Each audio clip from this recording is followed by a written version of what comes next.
good news, I've got a microphone. That's it for the good news. It's bad news only from here on in.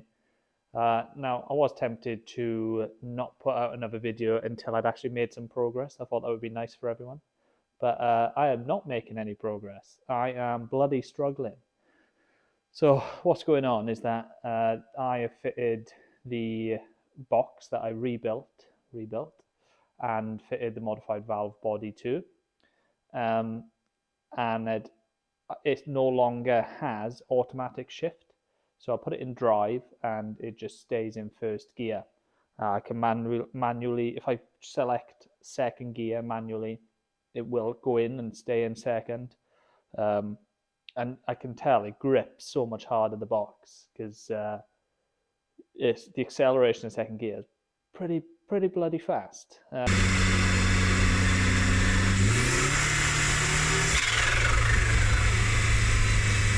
It'll spin. It spins the tyres on these wet, damp country lanes. Nothing impressive. Look at that. That's barely a tyre anyway, is it?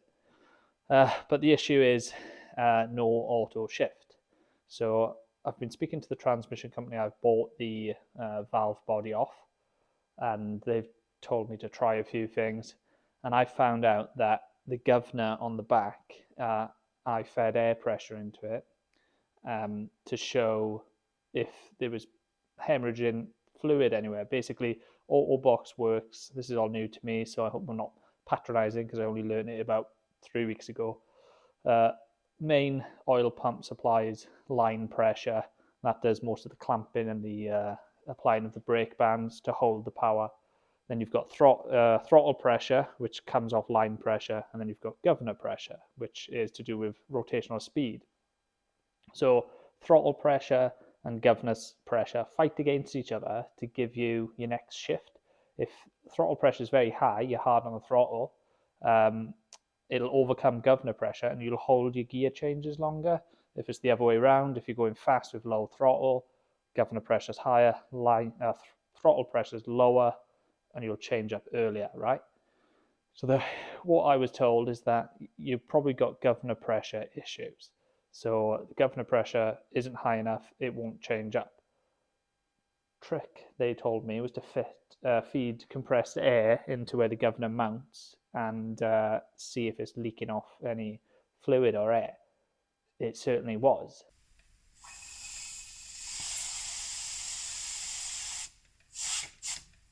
So I took that box back out.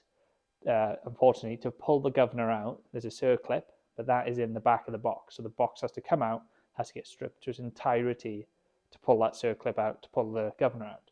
Now I found a gouge inside where the governor rides. That would have been causing the air leaking.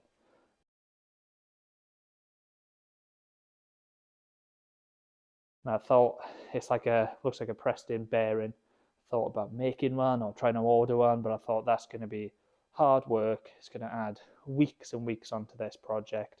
And I know I'm definitely getting bored of it. You guys probably are as well. So I thought, balls to it. I'll just look at one of my spare boxes. One of my spare boxes was far better. I could apply air pressure to that even before, even though it was partially stripped. I could do the governor pressure leak off test, and it was way better. So I used the back end of that box and all the friction materials from the rebuilt box, and put a box all back together. Did that over a weekend, fitted it back in. That was on Sunday. No change, no automatic gear change. So spoke to the transmission company again, who have been absolutely spot on for all this. You know, messaging. They're in Australia, so they're like 10.5 hours time difference to us. I'm pretty sure I messaged him at like 3 a.m. and he gets back to me all the time without fail, which has just been spot on. Because, you know, if I sold something to someone halfway around the world, and they put it together themselves in a barn and they confessed they didn't know what they were doing, I think I'd say, you're on your own, mate. You made this problem yourself. And I probably have. But no, they've been spot on. So the governor issue is not an issue on this box. So what they told me to do next is remove a spring from the governor, put it on the other side, and that will make the box go straight into second gear and then you should get second, third, and then eventually fourth. Tried that yesterday night, no difference. So now valve body's coming back out. The transmission company want pictures of a standard Miata MX5 valve body, and they're going to compare it to the Commodore one they've sent me. He thinks there's no reason that he knows of that valve body won't work with this box. It's a 4N71. It was found in RX-7s, all sorts of stuff. But I'm going to put my old valve body in, prove that it does shift gear again, albeit it won't have the line pressure high enough to clamp, so it'll slip, but it'll just prove that this box can change gear, and then we'll go from there. Crap, boring video. I'm very sorry, but I've literally got nothing for you. It's all I've been doing is lifting boxes in and out, getting oil all over myself. And I know there's probably 1 or 2 subscribers that were after a fat, oily bloke, but for the majority of you, you don't want to see that. So, apologize. No, I'll apologize. Apologies. I'll chuck some videos in here of some wheel spins and mad stuff, and you might like that. Just as an apology, as compensation for wasting time. Please don't go unsubscribing. I really need the attention. My wife doesn't give me any. Cheers for now.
Attempt 2.